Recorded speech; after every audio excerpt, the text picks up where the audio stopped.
He compares the issue he's having with Gray to the issues involved in free will and predestination because, of course, God is not just intelligent and benevolent, but he's all-knowing, really intelligent.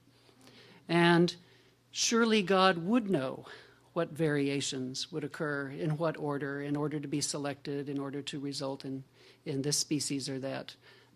By not intervening at that point, then God allows, in a sense, ordains what he knew to happen. Similarly, we think that we have free will in some sense, that we were given free will in order to make the right choice ourselves, and yet surely God, all-knowing, knows ahead of time what situations we'll be in, and what choices we'll make. If God knows ahead of time what choices we'll make, in what sense do we have free will? This passage begins with the line, "I'm aware I'm traveling beyond my proper province." Up to this point, the provinces of natural history and theology were inextricably intertwined in the minds of most naturalists, and in Darwin's mind as well. After this point, he would treat them as separate provinces and would restrict himself to that of natural history.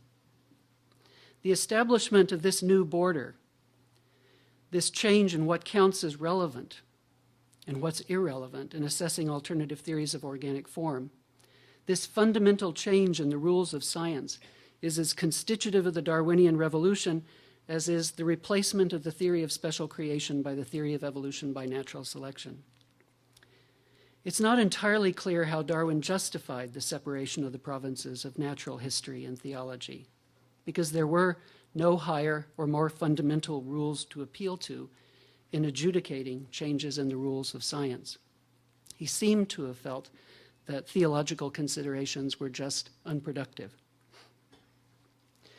Initially, though, Darwin employed theological considerations to support his theory of evolution and to critique the theory of special creation. He did not consider his theory unproblematic theologically. It was agonizing for him to fathom and then face what he took to be the theological implications of his own position, namely that we humans were a detail that God had left to chance. But he also exposed considerable theological difficulties with his opponent's position. In employing theological considerations in this way, he was quite reasonably arguing with his contemporaries on their own terms and the terms that he himself had previously employed. He may have been a revolutionary, but he was also a man obsessed with the issues of his times. Thank you.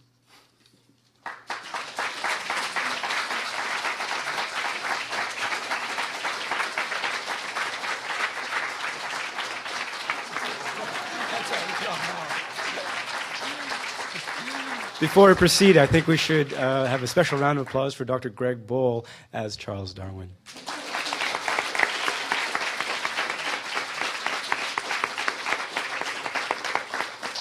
Greg teaches zoology at UBC. So I'd like to thank Professor Beatty and Dr. Bole for taking us deep into Darwin and his times.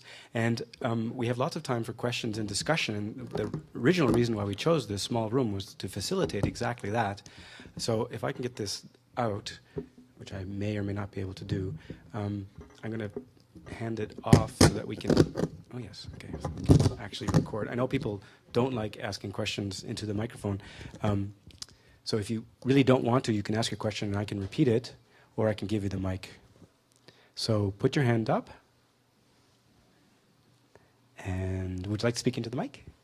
I've got a loud voice. Okay. What do you think Darwin would say today, where in the United States, for instance, 30% of the population does not believe in his theory? What would he say to that 200 years later, large proportion of populations don't believe what he... Can I just repeat that? Or do you want to repeat it? No. So for posterity, the question is, what would Darwin think today if, well, he's right here, but what does he think about the fact that 150 years later, a large proportion of the population in certain countries still doesn't believe either the pattern or the process? Would you like to moan into the microphone? We have 2 kicks at the can here, Professor. I'm not exactly sure. I think he would be very interested in discussions about the teaching of evolution in the classroom. And I suspect Darwin would argue that we should teach evolution alongside special creation. He made his case by arguing that his theory of evolution, his theory of the origin of species, was better account of organic form than the special creationist account. He didn't ignore the special creationist account. He took it up over and over and over again in the origin. People say he doesn't refer to God in the origin. That's true. He refers to the Creator about 50 times. Over and over and over again, he makes his case against special creation. And I think Darwin might say that we will appreciate his theory of evolution by natural selection better. We would teach it better if we could talk about why it's a superior account to special creation, rather than ignoring what the alternative was. He might have a view that would be, from our point of view today, it would be a somewhat unpopular view in that regard. Charles, do you want to make a comment? You agree or not? Sounds good to me. As you might know, when I was a younger man, I was greatly influenced by the works of Reverend Paley, who made this exact same argument that is being made today, the argument that Professor Beatty talked about, that a design so intricate must have had a designer.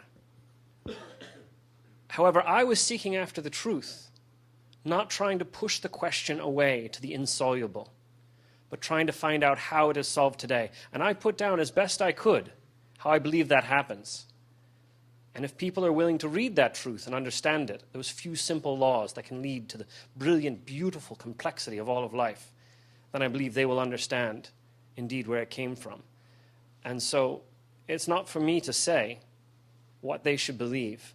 I can only provide the information that I have gathered and hope that they will listen to it.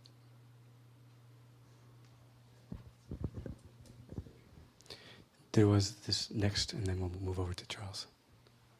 Question about the species. If the definition of a species is two organisms that can breed, that can mate and have offspring, that can also have offspring, what makes it that when there's a branch of two different species, let's say from the mainland, if you were talking about the mainland and the island, what makes it that they can't breed together, that they can't have offspring, or often they can't carry them to term, or their offspring can't